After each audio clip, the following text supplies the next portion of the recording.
السلام علیکم ورحمۃ اللہ وبرکاتہ۔ دوستو، یہ خبر شاید آپ نے دیکھی ہوگی، نہیں دیکھی ہوگی تو سنیں۔ یہ غازی آباد کی خبر ہے اور یہ ایک کام کرنے والی نوکرانی ہے جو 8 سال سے ایک گھر میں کام کرتی تھی، گھر کا سارا کام کرتی تھی۔ تو شروع سے تو ٹھیک ٹھاک کام کرتی تھی، لیکن چند مہینے سے ایسا ہوا کہ جو گھر کے لوگ تھے وہ بیمار ہو گئے، ان کے پیٹ میں تکلیف اور لیور میں پرابلم شروع ہو گئی۔ انہوں نے کافی علاج کرایا تو ان کو سمجھ میں نہیں آیا کہ آخر ماجرا کیا ہے۔ تو کسی ڈاکٹر نے ان کو بتایا کہ ہو سکتا ہے کہ کھانے میں کوئی فرق ہو، تو انہوں نے اپنے گھر میں، اپنے روم میں اور اپنے کچن میں کیمرے لگوائے تاکہ پتہ چلے کہ ماجرا کیا ہے، گھر کے تمام لوگ بیمار کیوں ہیں۔ کیونکہ جب گھر میں کوئی آدمی بیمار ہوتا ہے تو کوئی چھوٹا بچہ بیمار ہوتا ہے، کوئی بوڑھا بیمار ہوتا ہے، کبھی بڑے بیمار ہوتے ہیں، لیکن سب کا ایک ساتھ بیمار ہو جانا یہ تو کافی عجیب سی بات ہے، سوچنے والی بات ہے کہ سب کے سب ایک ساتھ کیوں بیمار ہو گئے۔ تو انہوں نے جب کیمرہ لگایا تو پتہ چلا کہ ان کے گھر میں ایک کام کرنے والی عورت ہے جو 8 سال سے کام کرتی ہے اور جس کا نام رینا ہے، رینا دیوی۔ اور میں تو یہ کہتا ہوں کہ اچھا وہ مسلمان نہیں ہے، اور مسلمان نہیں ہے اس لیے ڈیبیٹ نہیں ہو رہی، ورنہ اب تک تو نہ جانے کتنی ڈیبیٹ ہو جاتی اور پورے ہندوستان میں ایک ہلہ گلہ مچ جاتا اور ایک آگ لگ جاتی پورے ہندوستان میں کہ مسلمان ایسے ہوتے ہیں ویسے ہوتے ہیں، اب تک نہ جانے کیا کیا ہو جاتا۔ لیکن غلط کام کوئی بھی کرے تو وہ غلط ہے، چاہے وہ کسی بھی مذہب سے ہو، کسی بھی دھرم سے ہو۔ تو اس عورت کا نام رینا دیوی تھا۔ تو ایک دن انہوں نے جو کیمرے لگائے ہوئے تھے، تو انہوں نے ایک دن کیمرے میں دیکھا گھر میں کام کرنے والی جو رینا دیوی ہے، اس نے پیشاب کیا ایک برتن میں، اور اسی برتن میں آٹے کو گوندھ دیا اور اسی پیشاب والے آٹے سے روٹی بنا دی۔ اب انہوں نے جب اس ویڈیو کو دیکھا، آپ بھی یہ ویڈیو دیکھ سکتے ہیں برابر میں، تو اس ویڈیو میں جب انہوں نے ایسا دیکھا کہ ایسا ہو رہا ہے تو یہ لوگ تو حیران ہو گئے، پریشان ہو گئے، یہ کیا ہوا؟ پیروں کو نیچے سے ان کی تو زمین نکل گئی اور یہ حیران و پریشان ہو گئے، آخر یہ ہوا کیا؟ تو پھر یہ کیس پولیس میں گیا، اس کو عورت کو گرفتار کر لیا گیا۔ تو گرفتار کرنے کے بعد اس عورت سے پوچھا کہ آخر اس نے ایسا کیوں کیا ہے، کیا وجہ ہے؟ تو اس عورت نے کہا کہ یہ جو میرا مالک ہے مجھے ستاتا ہے، پریشان کرتا ہے، چھوٹی چھوٹی باتوں میں مجھے لڑتا ہے، ڈانٹتا ہے، یہ کرتا ہے وہ کرتا ہے، تو میں نے اپنا غصہ نکالنے کے لیے ایسا کیا ہے۔ یہ تو ایک خبر ہے۔ تو ہم تو یہ دعا کرتے ہیں کہ اللہ تبارک و تعالیٰ تمام ہندوستانیوں کی ایسی بیکار بات سے حفاظت فرمائے۔ لیکن مجھے جو بتانا ہے وہ یہ کہ مجھے اس خبر سے، اس بات سے 3 باتیں سمجھ میں آئی ہیں۔ تو ان 3 باتوں کو آپ بھی سنیں اور آپ بھی اس پر عمل کرنے کی کوشش کریں۔ مجھے پہلی بات اس بات سے یہ سمجھ میں آئی ہے کہ ہر آدمی کو چاہیے کہ وہ اپنا گھر کا کام خود کرے، اپنا کام خود کرے اور خود کام کرنے کی عادت ہو۔ اگر کام بھی خود نہیں کر سکتے تو کم سے کم اتنی عادت ہو، اتنا تو کرے، ہر عورت اور ہر جو گھر والے اتنا تو کریں کہ جو کھانا ہے وہ کھانا تو اپنے لیے خود بنا لے، باقی کا جو دوسرا کام ہے وہ نوکرانی سے کرا لے، نوکروں سے کرا لیں، گھر کے جتنے بھی کام ہیں، لیکن جو ایک کھانے کا کام ہے، جو خاص کام ہے کھانے کا، وہ تو خود کر لیں کم سے کم۔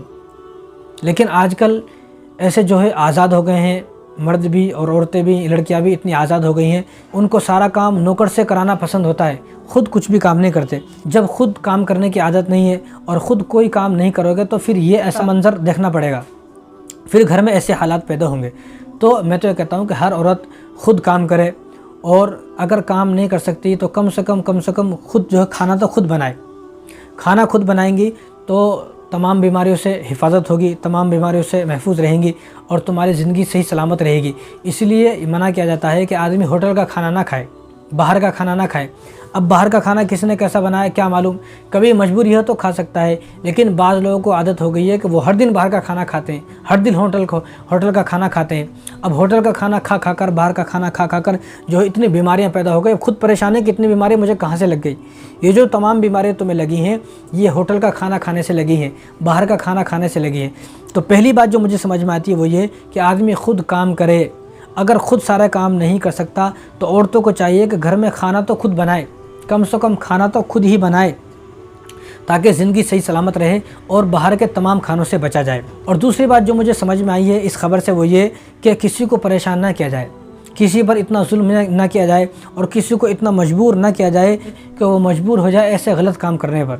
اب کتنے لوگوں کے مرڈر ہوتے ہیں، قتل ہوتے ہیں، کتنے لوگوں پر حملہ ہوتا ہے، وہ صرف دشمنی کی وجہ سے، کیونکہ ایک آدمی نے کسی پر ظلم کیا۔ اب ظلم اتنا کیا کہ وہ مظلوم جو آدمی بیچارہ مجبور ہو گیا اور مجبور ہو کر وہ ایسا کام کرتا ہے۔ تو دوسری بات جو مجھے سمجھ میں آتی ہے وہ یہ کہ کسی پر ظلم نہ کریں، آپ اپنے نوکر پر ظلم نہ کریں، آپ اپنے خادموں پر ظلم نہ کریں۔ آپ کے لیے جو کام کرتے ہیں، آفس میں ہوں، گھر میں ہوں، دکان پر ہوں، کہیں بھی اگر کوئی آدمی آپ کے لیے کام کرتا ہے تو ہرگز اس پر ظلم نہ کریں۔ اگر آج آپ اس پر ظلم کرتے ہو تو کل کا دن ایسا آئے گا کہ آپ کو ایک بہت برا دن دیکھنا پڑے گا۔ اور دوسری بات میں ان لوگوں سے کہنا چاہتا ہوں کہ جو ایسا غلط کام کرتے ہیں اپنے جو مالکوں کے ساتھ، اگر ان کا مالک ان پر ظلم کر رہا ہے تو ان کو چاہیے کہ وہ کام کو چھوڑ دیں، دوسری جگہ کام تلاش کر لیں۔ ضروری تھوڑی ہے کہ اسی ایک گھر میں کام ہے۔ اللہ تبارک و تعالیٰ کی دنیا اتنی بڑی ہے تو کہیں بھی آپ دوسری جگہ جا کر کام کر سکتے ہو، لیکن جو مالک آپ پر ظلم زیادتی کر رہا ہے تو اس کے ساتھ آپ ایسا ہرگز نہ کریں، اور مالک کو بھی چاہیے ظلم نہ کرے۔ اگر مالک ظلم کرتا ہے تو مظلوم کو چاہیے اور نوکر و خادم کو چاہیے کہ وہ دوسری جگہ کام تلاش کر لے، کام کو چھوڑ دے۔ اگر اللہ نہ کرے آپ نے کوئی ایسا کام کیا جیسا اس عورت نے کیا ہے، اب کوئی فائدہ نہیں، ذلیل ہوئی، بدنام ہوئی، رسوائی ہوئی اور زندگی جیلوں میں تھانوں میں کٹے گی، کیا فائدہ؟ کوئی فائدہ نہیں ہوا۔ اس لیے میں آپ سے بھی کہنا چاہتا ہوں، جتنے بھی کوئی بھی انسان ہے اگر اس کا مالک اس پر ظلم کرتا ہے تو وہ اس نوکری کو چھوڑ دے، وہاں سے اس کام کو چھوڑ دے، دوسری جگہ کام تلاش کر لے۔ اور میں مالکوں سے بھی کہنا چاہتا ہوں کہ وہ اپنے جو خادم ہیں ان کو ایسا نہ ستائے، اتنا ظلم نہ کرے، برابر ٹائم پر ان کی تنخواہ دی جائے، برابر ٹائم پر ان کو پیسے دیے جائیں، ان کی ضرورتوں کو دیکھا جائے، ان کی کیا ضرورت ہے، ان کی کیا پریشانی ہے، کہ کیا ان کی جو ہے بیماریاں ہیں، کیا تکلیف ہیں، تکلیفوں کو پورا کیا جائے، ان کی بیماریوں پر ان کی جو بیماریاں ہیں ان کی بیماریوں میں ان کے کام آئے جائے، تاکہ جو نوکر ہے، جو خادم ہے، دل سے آپ کی جو ہے خدمت کرے۔ اگر آپ ان پر ظلم زیادتی کرو گے تو وہ دل سے آپ کے لیے کوئی کام نہیں کرے گا، پھر آپ کی زندگی جو ہے وہ جہنم بن جائے گی، جیسا کہ ان لوگوں کی جو ہے زندگی خراب ہو چکی ہے۔ اس لیے میں کہتا ہوں کہ آج کام کرنا تو آسان ہے، لیکن دوسروں سے کام کرانا بڑا مشکل ہے۔ کام کرنا کوئی بھی آسان ہے، خود آدمی کیسا بھی کام کر لے گا، رو کر ہنس کر، لیکن دوسروں سے کام کرانا یہ بڑا مشکل ہے۔ تو اگر دوسروں سے کسی سے کام کرانا ہے تو اس آدمی پر بھروسہ ہونا ضروری ہے۔ اور تیسری بات جو مجھے سمجھ میں آتی ہے اس بات سے وہ یہ کہ اگر کوئی آدمی اپنے گھر میں یا آفس میں کام کراتا ہے تو کسی بھروسے مند سے کام کرائے، کوئی آدمی بھروسہ مند ہو اس سے کام کرائے، ورنہ کام کراتے ہیں تو کام کرانے والا بھروسہ مند نہیں ہوتا ہے تو بعض لوگ انہی خادموں میں چور نکل جاتے ہیں، بعض لوگ جو ہے وہ ایسی چوری کرتے ہیں کہ آدمی پریشان ہو جاتا ہے، بعض لوگ ایسے ہوتے ہیں کہ گھر میں جو ہے جو نوجوان لڑکی ہے اسی سے چکر چلا لیتے ہیں، بعض لوگ ایسے ہیں کہ جو گھر میں نوجوان لڑکی ہے اسی کے ساتھ بدکاری کرتے ہوئے پائے جاتے ہیں، بعض لوگ ایسے ہیں کہ جو جس گھر میں کام کرتا ہے اس گھر کی جو نوجوان لڑکی ہے اسی کو بھگا کر لے جاتا ہے۔ بتاؤ کتنی جو ہے وہ ڈوب مرنے کا مقام ہے۔ تو نوکر تلاش کریں، بھروسہ مند نوکر تلاش کریں۔ اب بھروسہ مند نوکر کہاں سے لائیں؟ بھروسہ مند عورت ہے یا مرد ہے، کہاں سے لائیں؟ بہت آسان ہے۔ بھروسہ مند نوکر کا تلاش کرنا بہت آسان ہے، بہت آسان ہے۔ کس طرح آسان ہے؟ وہ اس طرح کہ آپ کے خاندان میں کوئی بیوہ عورت ہے اس کو آپ نوکری پر رکھیں اپنے گھر میں۔ آپ کے خاندان میں کوئی مرد ہے، کوئی آدمی ہے جو غریب ہے، یتیم ہے، بے سہارا ہے، اس کو آپ بچپن سے اپنے پاس پالیں، وہ آپ کے گھر کا کام بھی کرے گا اور آپ کا جو ہے احسان بھی سمجھے گا۔ اور جو عورت ہے جو بیوہ ہے وہ اس عورت کو اپنے گھر میں آپ کام پر رکھیں تو وہ عورت دل سے کام کرے گی۔ اگر وہ آپ کے خاندان کی عورت ہے، اگر ایسے تھوڑی کوئی بات نوک جھوک ہو بھی جاتی ہے، کوئی لڑائی جھگڑا ہو بھی جاتا ہے، کم سے کم وہ کچھ تو شرم تو کرے گی، کم سے کم کچھ شرم تو کرے گی، اگر ایسا غلط حرکت تو نہیں کرے گی۔ اس کو ڈر ہوگا کہ میرے خاندان کے لوگ ہیں، رشتہ دار ہیں، اگر میں کچھ بھی اس طرح کوئی غلط کام کروں گی تو میں پکڑی جاؤں گی، تو اس کو کچھ نہ کچھ تو شرم ہوگی۔ اب کسی غیر کو آپ نے اپنے گھر پر کام پر رکھا، کسی غیر کو، کوئی غیر ہے تو غیر کو تو تھوڑی آپ پر ترس آئے گا، رحم آئے گا، نہ اس کو کوئی شرم ہوگی۔ تو یہ غیر تھی عورت، تو اس غیر نے ایسا کیا۔ تو آپ اپنے گھر میں اگر کسی نوکرانی کو رکھنا چاہتے ہو تو بھروسے مند نوکرانی کو رکھیں، بھروسے مند نوکر کو رکھیں۔ اب بھروسے مند کہاں سے لائیں؟ اپنے ہی خاندان میں دیکھیں کوئی آدمی غریب ہے، یتیم ہے، بے سہارا ہے، یا کوئی عورت بیوہ ہے تو اس کو رکھیں اپنے گھر پر، انشاءاللہ وہ آپ کے ساتھ ایسا کام ہرگز نہیں کرے گی۔ اگر آپ اپنے خاندان کے کسی رشتہ دار کے ساتھ یہ صلہ رحمی کرتے ہو تو آپ کو ڈبل ثواب ملے گا، ایک صلہ رحمی کا ثواب ملے گا اور دوسرا اس کی مدد کا ثواب ملے گا۔ آپ صلہ رحمی بھی کر رہے ہو اس کے ساتھ، اس کی مدد بھی کر رہے ہو تو آپ کو ڈبل ثواب ملے گا۔